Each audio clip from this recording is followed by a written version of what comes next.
What's up, my peeps? What's up, my daddies? This is Life Equals episode 4. Yeah, 4. This one is going to be Life Equals Love. Go ahead and cue the intro.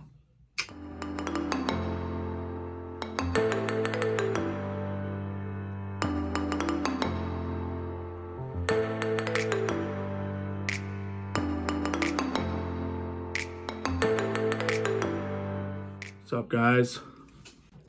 So, first, I want to talk about a little bit of the definition of love. And then I want to talk about like how love has affected me and why I think it is one of the most important virtues in life. So first, how love has affected me. Just kidding. First, talk about like defining love, right? I'm a college graduate. I took a few classes in philosophy. One of them was the theory of love, and according to the ancient Greeks, there's 3 types of love. I'm not even going to attempt to say the names, so I'm just going to say what they are. So you have familial love, right? So you love your family, your children, your parents, your grandma, your siblings. Then that's, an unconditional love. You have, you have spousal love, or like love, to you. It doesn't have to be spousal. But that's just like the word that, they use to describe it. It's like loving the one that you're with. Romantic love is a better word, actually. And then the third one is the love of God and for God. And they're put together. I'm pretty sure that's the one that's called agape or something like that. But yeah, so like I said, there's names. I don't remember them all on top of my head. Plus, they're hard to pronounce. So we'll start with the familial love. So familial love, everybody should be familiar with that. It's loving your mom, being excited to see your mom, having thoughts of well-being, of their well-being for your family members, and it's unconditional. And what that means is there's no condition to it, where it's not like, oh, I'm only gonna love this person because they feed me, or I'm only gonna love this person because they seem nice or because they're hot. That's not familial love. There's nothing that you have to do or nothing that you can do, basically. And I'm not saying you can't do something really, really bad and lose unconditional love, but it is a lot harder. But like I said, there's no condition on the love. I feel I have a very strong family feeling. My immediate family, we're all really close. And I'm really, really close to my nieces and nephews, even the ones from my godchildren, my best friend's kids. And I just, I love those. I love all my nieces and nephews like they're my own children. And that's that love I'm talking about. Like, I don't care what they did, or what they do for me, I still love them. And I feel like, yeah, you're going to feel it deeper with children, like with your own children especially. But it's still the same love. At least the way that I read it. That's the whole thing about philosophy, is you have your own understanding. Then second is romantic love. And I should have done this one last, but shit happens. Romantic love, again, kind of obvious. It's the one you want to be with. It's like me and my wife, we love each other, and it's, again, unconditional. It may not have started unconditionally like familial love does, because obviously, if you don't really know a person, you don't usually have unconditional love for them. In my case, me and my wife, we had a dating phase for a while, and I fell in love first, but I think I fell in love with her, honestly, the first time I saw her, but we'll get to that later. But I had to work for her to fall in love with me, and now I know she loves me unconditionally. And it's that feeling of, you see a person and you're happy. They don't have to do anything. I wake up in the morning next to my wife and I'm happy. You know, I'm glad she's there. I can look at her just no matter how weird she looks, her face all smushed and snoring, and I think she's beautiful. And I just stare at her for a few minutes, and usually I brush her hair over ears like a stalker. It's a whole different feeling that I don't think many people truly get. You know, I think this is what they call true love with me and my wife. Again, we're going to get more into me later, but that's what romantic love is supposed to be to me. And everybody has different versions. You know, I'm not saying that, you know, you love someone a different way, you're wrong. No, I'm not saying that at all. It's just that's how it feels to me. And then the third is the love of God and love for God. And they're considered like in the same. It's like God loves all. And I'm not a religious person, but, you know, in this sense, it was the gods, obviously. But yeah, it's like the love of the gods and you love the gods. And like it's supposed to be like the same interchangeable feeling. But again, I'm not very religious, so I don't know if I've ever felt that, but I know a lot of people have, and, you know, and that's honestly that's good for them, and I mean that sincerely. I don't judge anyone, especially for religion. It's not my place. But something that I find very interesting about love itself, since we're still just talking about love, is that animals, right? Animals almost I'd say. I think, I wish I had the statistics in front of me. I should have. I know it's a high percentage of animals, like very high. I'm talking like literally in the high 90s of percentage of animals that don't feel unconditional love. But dogs do. And I believe dolphins do. And dogs feel it for humans. We domesticated, I mean, everybody knows that we domesticated dogs from wolves and then bred them down into what they are now. But your dog, if you don't notice, will look at you sometimes and just like a weirdo, and he'll just want to be near you, or he or she, and they'll just want you to pet him. And when you come in, they act like you've been gone for 7 years, because they just love you, and you don't have to feed them for them to love you. You don't have to pet them for them to love you. You just have to be there. Once you earn their love, you got it for life. And I don't know if it's even possible to lose that from a dog. Now, the one thing that I find interesting, and again, the dog and dolphin and cat, which I'm about to get to cat in a second, I found this really interesting. I learned this in a college class at UF, one of my history classes. So cats domesticated themselves, like your house cats. And the reason they did was because they realized, if I stay near this human and I look cute and I let him pet me, I'm gonna get stuff. And that's what's crazy to me about cats, is that cats don't love unconditionally. Think about it like this. If you die and you're locked in the house with your cat or dog is locked, your cat and your dog are locked in the house, your cat will eat you the day you die. Your dog will eat you as a last resort. That is a fact. Like, I'm sure it's not every cat and every dog, but that is a fact, that scientific fact that is usually how that will go. And I'm not saying cats are evil. I like cats, but I mean, I just gotta say, in my opinion, dogs are better than cats. That's another reason why. It's just the fact that I know my dog loves me, and that cat, it's like, I love you, but like, if you don't feed me, I won't love you. That just trips me out, because that's a thing that I think it's so crazy. Because like I said, we took the wolves and actually domesticated them, but then you got these cats who are just like, oh, this is smart, let me go hang out with these humans and get free stuff. And that's fucking crazy to me, honestly. Now we're gonna flip it over to my story. So, typical life equals stuff. Love, right? All right, so now we're gonna talk about love from my perspective, my actual story.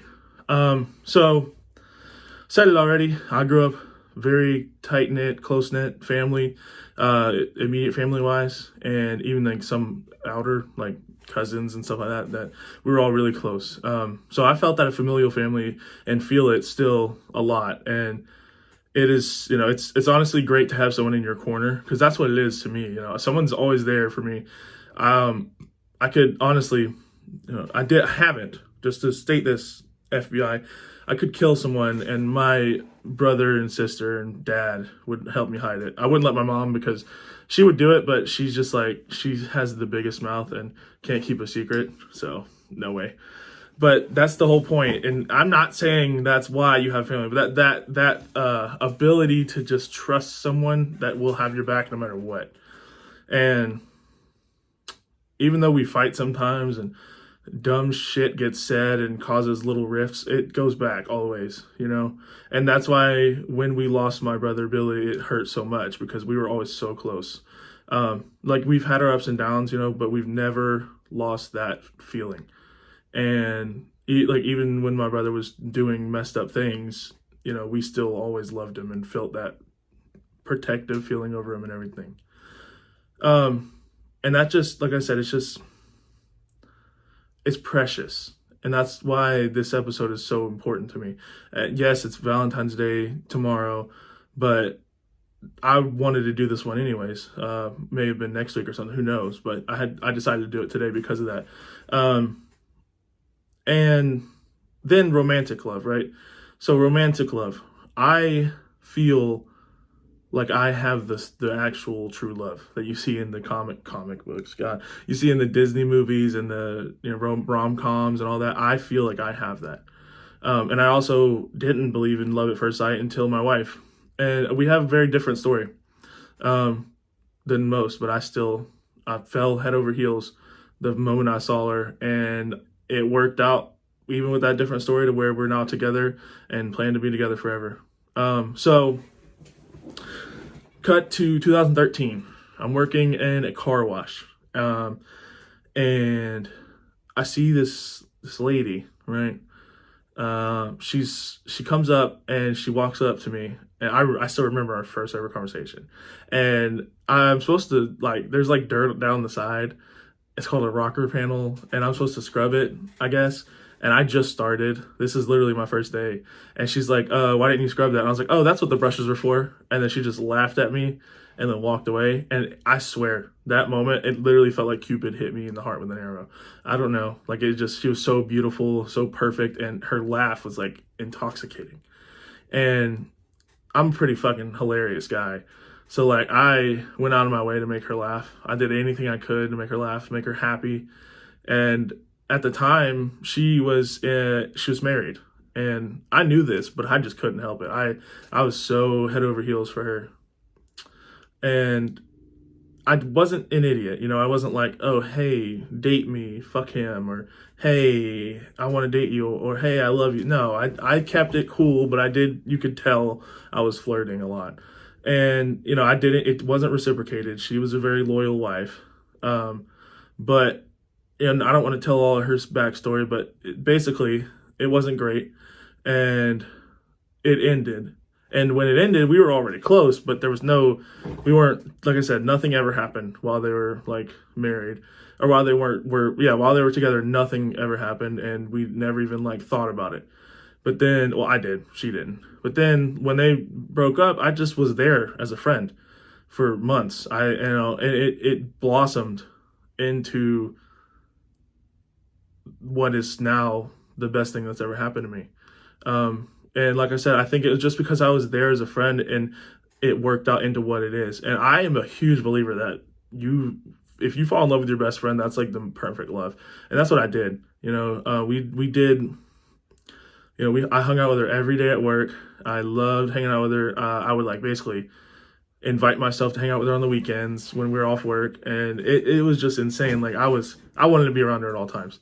And like I said, if every time I saw her, I lit up, and it was obvious, you know, like I literally like smiled ear to ear, and it just made me so happy that this woman who I fell in love with on first sight is talking to me and hanging out with me. And it wasn't like I said, it wasn't, I don't know the right word, but it wasn't like it wasn't both of us at this point. But it led into that, and we realized it, and I had the most awkward thing. We were driving back home from the beach, and we had a beach hangout, and I wanted to tell her that I liked her. I didn't say love you yet, obviously, I'm not that dumb. And I was like, oh, I don't want to tell you, oh, I'm so stupid. Oh, like just like this. Oh my God, I can't believe I brought it up. Oh my God. And she's like, just tell me, just tell me. And I'm like, no, I can't. I don't need to, I don't want to ruin what we have. And oh no, I can't. Like just like that, like the most awkward shit ever. And then she was like, just tell me. So after like 10 minutes of super awkward driving, where me doing that, I finally was like, I'm pretty sure you know this, but I like you and I like you a lot. And she goes, oh yeah, I know. And I was like, oh, okay. And she didn't say nothing back about like her liking me or anything. So that I was just like, okay. And so that was weird. Then, luckily she still hung out with me though. And that made me realize that she did. She just didn't say it back because, what she went through and what all happened.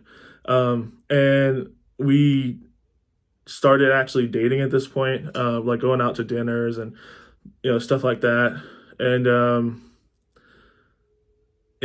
it was the best, like most expensive time of my life at that point. And you always hear like the sap stories, like I fall in love with you more and more every day. And that's actually true with my wife. And it's still to this day. Like, I just can't get over her.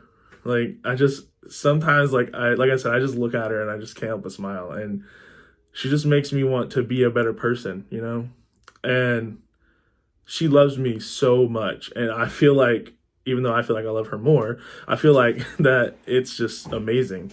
And every time that anything crazy happens, like COVID for me, she was there. And she wasn't just there, physically. She was there emotionally, physically, everything, literally. She did anything and everything for me and would do anything and everything for me. And that makes me realize like there's no one better out there. And she is the best thing that's ever happened to me. And I just, not to be, too sappy, but I love her so much. And I hope she watches this and realizes that, this is all true. And hopefully she knows this already. It's just crazy. You know how like you always hear like people can talk without talking? Like, you have your friend, some people can do that. Yeah, me and my wife do that all the time. We can look at each other in public and know exactly what the other one is thinking. And I love that. And then to the final one, the love of God and love for God. Again, I'm not a religious person. I used to be pretty religious. It just didn't click for me. And I'm not judging anyone who is religious, and I'm happy that you are. That's, anything that you want to do is good for you. I don't know if I've ever felt God's love. I'm not saying it's not real. I just never felt it because, I grew up with a not great situation, and a lot of bad things happened to me in my life and continue to happen to me. So I don't see like where God's love comes in. They say, oh, he's making you stronger, and okay, but where's the breaking point, And again, I'm not saying he's not real, and I'm not saying that God hates me or anything. I just don't understand, and maybe I never will. And I'm glad that for the people that do understand. And again, my point on this is that I don't give it back because I don't feel it when it comes to that love. And maybe one day I will. And again, for anyone that does, I am not judging you in any way, and I'm happy for you. All right, guys, that's it for Life Equals. Thank you for checking it out. Don't forget to like, comment, and subscribe. Please like, comment, and subscribe, and also share. And peace.